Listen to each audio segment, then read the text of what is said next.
Girls' Day is tomorrow for the female students in grades 6 through 9. The event is being held by the after-school program from 8 a.m. to 2:30 in the afternoon. You can register today in the high school office if you want to attend. That's our top story, but there's more news in a moment on Patriots Today.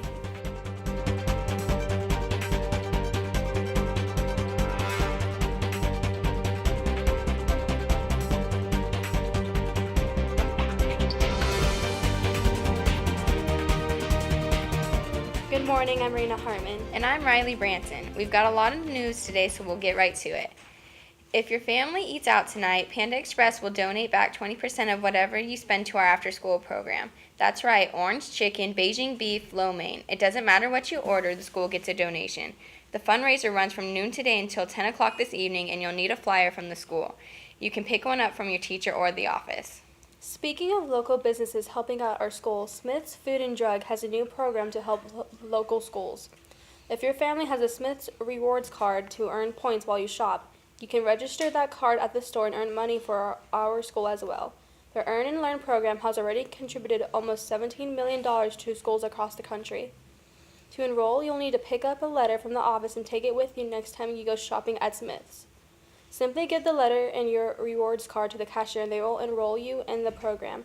You won't lose any of your other points while enrolled in the program. Picture Day is right around the corner. CameraWorks, a local photography studio, will be here to take school pictures of all the students and staff on Tuesday, October 15th. You're welcome to bring a change of clothes for your picture, but you'll need to come to class in your school shirt and change back into again when your picture is done. Staff members will also need to drop by and have their picture taken as well. If you miss that school day, there will be a retake day, but it has not been scheduled yet. And don't forget, the Strategy Games Club will meet today after school in Mr. Carlson's Credit Recovery Room. The club is open to students of all ages. Sports is next, but first, here's a look at today in history.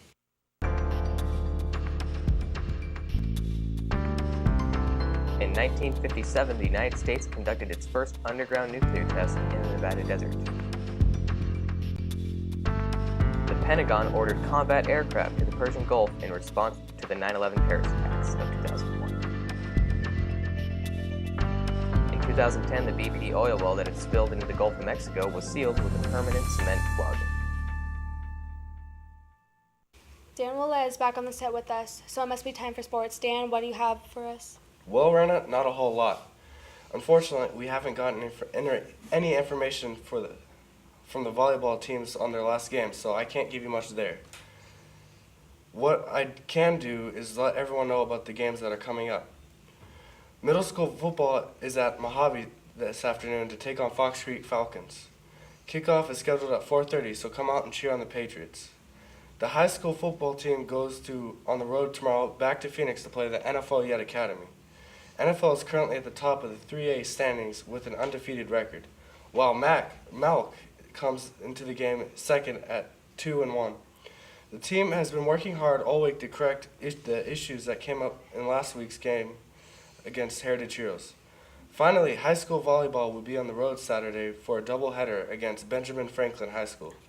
The Lady Patriots are second in the 2A West Division with a 3-2 record, while Benjamin Franklin leads the East at a 4-0. So good luck to all of our teams this week. A couple of hard games in front of us, but that never stopped the Patriots from playing their hardest and seeing what happens.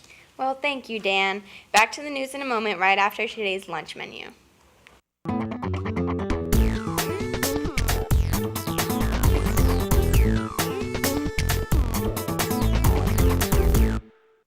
Okay, let's take a news from our community and beyond. The River Regatta held last month saw a record number of visitors turn out to enjoy a day on the river. However, some are questioning whether the city should continue to invest money and manpower into the event. Former City Public Information Officer Steve Johnson read a statement in the City Council meeting on Tuesday night in which he noted, "It's a wonderful event, but the regatta is not profitable. It costs in government staff, government dollars, and consumes the resources of many supporting agencies." He noted that sales revenue has declined in the city over the regatta years and that no promotion company has been interested in running the event. Other members of the audience also came to the podium and spoke out against city investment in the event. The state of Colorado continues to recover from the flooding that swept across several counties last week after heavy rains. In Boulder and Lemire counties, more than 3,000 people had to be rescued and, at last count, Almost 600 people still remain stranded in the flooded waters. Many areas are still without running water and power, and search and rescue teams are going door to door looking for people still left in the evacuated areas. More than 17 inches of rain fell on Boulder in just over a week in the area that averages 19 inches in a year.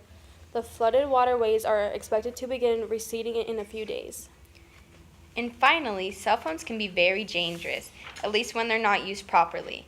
That's the result of a study conducted recently by the University of Pennsylvania, which found that pedestrian cell phone-related injuries have nearly doubled since 2005. Of course, the age group most at risk is the younger 16 to 25-year-olds. The study noted that people who are texting or talking while walking tend to lose focus on their surroundings, causing them to trip, fall off walkways, or even walk in front of moving traffic. In many states, it is now illegal to drive while operating a cell phone, but there are no rules against using the phone while walking. However, you should be aware of the dangers and pay attention to your surroundings.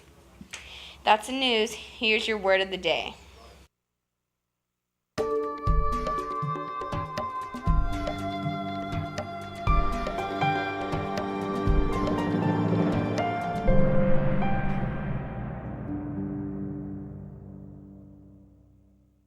Have a great weekend, everybody, and we'll see you on Monday.